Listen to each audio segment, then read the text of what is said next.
Hello guys, welcome to you and I.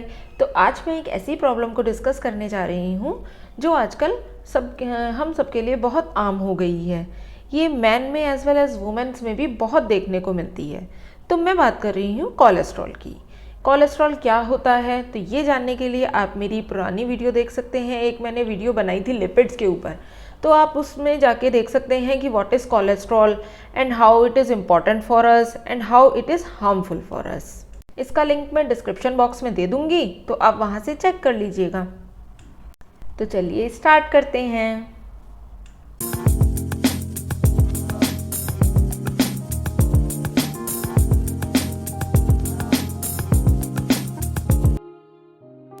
तो चलिए बात करते हैं कोलेस्ट्रॉल को कंट्रोल करने के लिए हमें कौन सी चीज़ें अपनी डाइट में इंक्लूड करनी चाहिए एंड कौन सी अवॉइड करनी चाहिए। हमारी बॉडी को वर्क करने के लिए कोलेस्ट्रॉल की भी नीड होती है, but if you intake in too much, या अगर ब्लड में कोलेस्ट्रॉल का लेवल ज़्यादा हो गया है तो क्या होगा, it can stick to your wall of arteries and blockage होने के कारण नैरो कर देता है और उसी से ही हार्ट डिजीज़ होने का डर बहुत ज़्यादा बढ़ जाता है। हाइपरटेंशन भी कहीं ना कहीं इसी का ही कोलेस्ट्रॉल बढ़ने के कारण ही हो जाता है। But it is actually surprising for us कि cholesterol is important for our body. How, चलिए देखते हैं। Cholesterol travel through the blood on protein, जिनको कि हम बोलते हैं lipoprotein. One type is LDL, जिसको कि हम बोलते हैं लो डेंसिटी लाइपोप्रोटीन, जो कि एक बेड कोलेस्ट्रॉल के नाम से भी जाना जाता है। And other one is HDL cholesterol, जिसको कि हम हाई डेंसिटी लिपोप्रोटीन भी बोलते हैं, जिसको गुड कोलेस्ट्रॉल बोला जाता है। It carries cholesterol to the body. तो कोलेस्ट्रॉल कंट्रोल करने के लिए सबसे पहले हम जानते हैं कि हमको अपनी डाइट में ऐसे कौन से फूड आइटम्स इंक्लूड करने चाहिए जिससे कि हम अपने कोलेस्ट्रॉल लेवल को लो कर सके। तो सबसे पहले हम इसमें बात करते हैं गार्लिक की। गार्लिक को हमें अपनी डाइट में इंक्लूड करना चाहिए बिकॉज गार्लिक में पाया जाता है एलिसिन, जो कि एलिसिन हमारी बॉडी से LDL को रिड्यूस करने में हेल्प करता है। LDL means low density lipoproteins को रिड्यूस करने में हमारी हेल्प करता है और साथ साथ ये हमारे ब्लड शुगर लेवल को भी मेंटेन रखता है और इसके साथ साथ ये वेट लॉस में भी हेल्प करता है।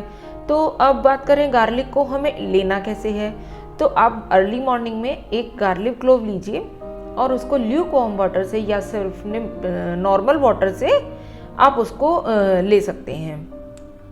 तो नेक्स्ट इसमें बात करें तो नेक्स्ट आइटम है कि होल ग्रेन को आपको अपनी डाइट में होल ग्रेन्स को शामिल करना है, जैसे कि oats, barley, ragi, millets and brown rice को आपको अपनी डाइट में शामिल करना है, क्योंकि इनमें बहुत अच्छी मात्रा में फाइबर होता है या डाइटरी फाइबर होता है, जो कि आपकी बॉडी के डाइजेस्टिव सिस्टम को हेल्दी रखने में आपकी हेल्प करता है एंड ये आपके ब्लड स्ट्रीम कोलेस्ट्रॉल कंजप्शन को कम करता है, जिससे आप हेल्दी रहते हैं। एंड एज वेल एज ये आपके HDL, जो कि हाई डेंसिटी लाइपोप्रोटीन्स हैं, उनको भी इंक्रीज करने में या उसका लेवल इंक्रीज करने में भी आपकी हेल्प करता है।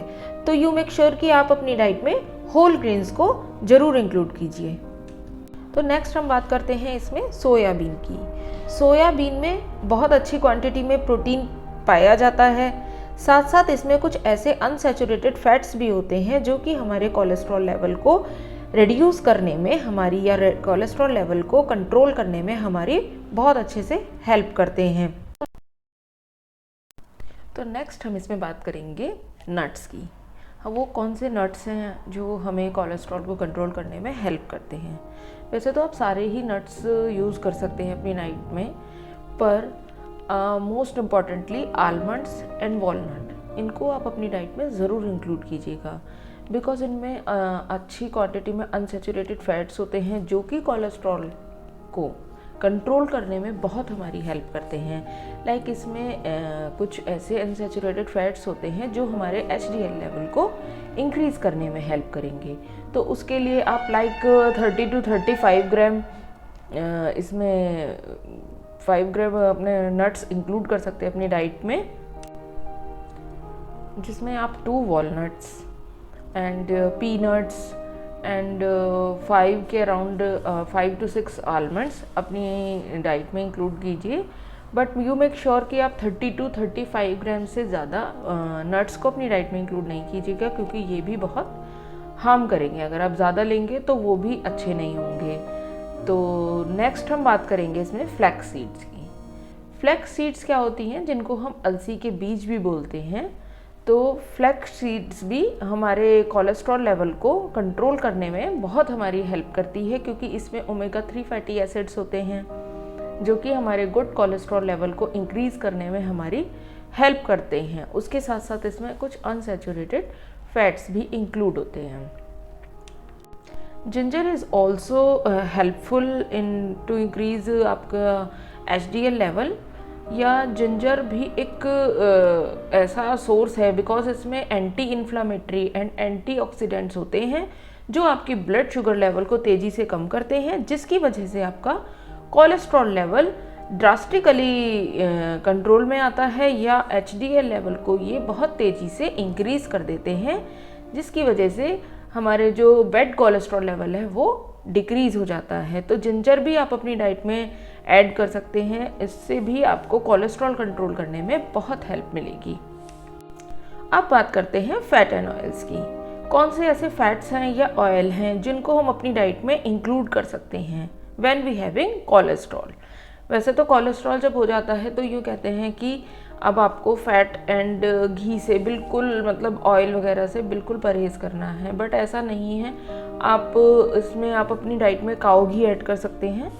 काऊ घी को भी आप गर्म करके ऐड नहीं कीजिए, उसके लिए आप उसको ऊपर से या तो चपाती पे लगा के या ऐसे ही दाल में डाल के आप उसको यूज़ कर सकते हैं। बट ध्यान रखें कि आप 2 टेबलस्पून से ज़्यादा बिल्कुल भी इसको कंज्यूम ना करें, क्योंकि ये भी बहुत हार्मफुल हो सकता है। फ़ैट तो फ़ैट है, बट हाँ आप काऊ घी को अपनी डाइट में इंक्लूड कर सकते हैं। इसी तरह से कुछ ऑयल्स हैं जिनमें कि आता है canola oil, olive oil, safflower oil और सरसों ऑयल, जिसको भी मस्टर्ड ऑयल भी बोलते हैं। तो उनको भी आप अपनी डाइट में अपना फूड कुक करने के लिए यूज़ कर सकते हैं। बट याद रखें कि बार बार गर्म किया हुआ तेल या घी आप अपनी डाइट में बिल्कुल इंक्लूड नहीं करेंगे, क्योंकि बार बार गर्म करने से उसका कुछ वेट बढ़ जाता है और वो पहले से ज़्यादा स्टिकी हो जाता है, और स्टिकी ऑयल ऑटोमेटिकली आपको ज़्यादा परेशान करेगा, वो आपकी आर्टरीज़ में स्टिक करेगा। तो प्लीज़ उसको भी आप अपनी डाइट से अवॉइड करिएगा। नेक्स्ट में यहाँ पर एक टिप देना चाहूँगी, जो कि हमारा कुछ पर्सनल एक्सपीरियंस है, वो मैं आपके साथ शेयर करना चाहती हूँ। उससे भी बहुत कोलेस्ट्रॉल को कम करने में बहुत हेल्प मिलती है, साथ साथ ये वेट लॉस में भी आपकी हेल्प करता है।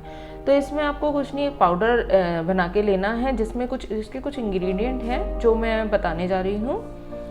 इसमें फर्स्ट है अजवाइन, मेथी दाना एंड काली जीरी, जिसमें कि आप अगर 100 ग्राम अजवाइन ले रहे हैं तो 50 ग्राम मेथी दाना एंड 25 ग्राम काली जीरी को रोस्ट करके एक पाउडर बना लीजिए।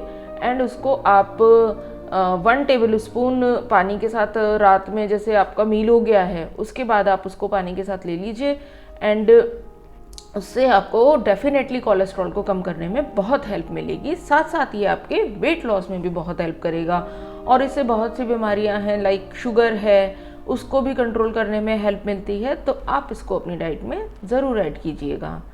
तो ये तो हुई बात कि हम अपनी डाइट में क्या क्या इंक्लूड कर सकते हैं कोलेस्ट्रॉल को कंट्रोल करने के लिए, एंड कौन कौन से अभी फूड ऐसे हैं कुछ जिनको हमें बिल्कुल ही अवॉइड करना है, जिनमें कि हमको एनिमल फूड को बिल्कुल अवॉइड करना है।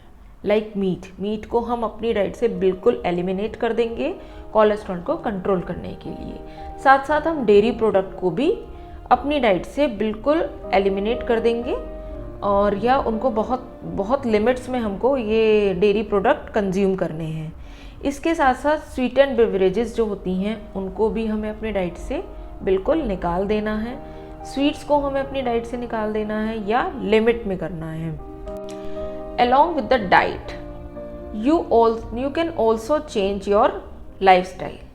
You must, because lifestyle change होने से भी हमारे कोलेस्ट्रॉल लेवल पर असर पड़ता है। आपको डाइट के साथ साथ एक्सरसाइज भी करनी है, डेली रूटीन में एक्सरसाइज करनी है। आप पहले योगा से स्टार्ट कर सकते हैं, देन थोड़ा वॉक करा, तो ऐसे कर करके आप अपनी इस एक्सरसाइज लेवल को थोड़ा थोड़ा करके इंक्रीज़ कीजिए, जिससे कि आपको कोलेस्ट्रॉल कम करने में काफ़ी हेल्प मिलेगी।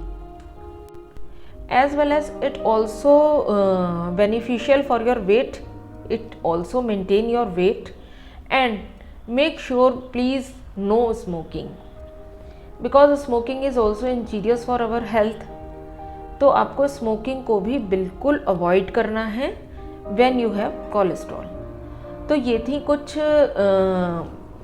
मेरी कोई ऐसी गाइडलाइंस जिनमें मैं आपको ये बता पाई कि कौन से फूड्स हैं जो कि हमें अपनी डाइट में इंक्लूड करने चाहिए जिनसे कि हमारा गुड कोलेस्ट्रॉल इंक्रीज़ हो, और कौन से फूड आइटम ऐसे हैं जिनको हमें अपनी डाइट से बिल्कुल अवॉइड कर देना है या बिल्कुल ही एलिमिनेट कर देना है, जिससे कि हम अपने बढ़ते हुए कोलेस्ट्रॉल लेवल को मेंटेन कर सकें और हेल्दी लाइफ जी सकें। तो गाइज़, आज की मेरी वीडियो आपको कैसी लगी ये मेरे को कमेंट सेक्शन में ज़रूर बताना। तब तक के लिए bye bye, thanks for watching.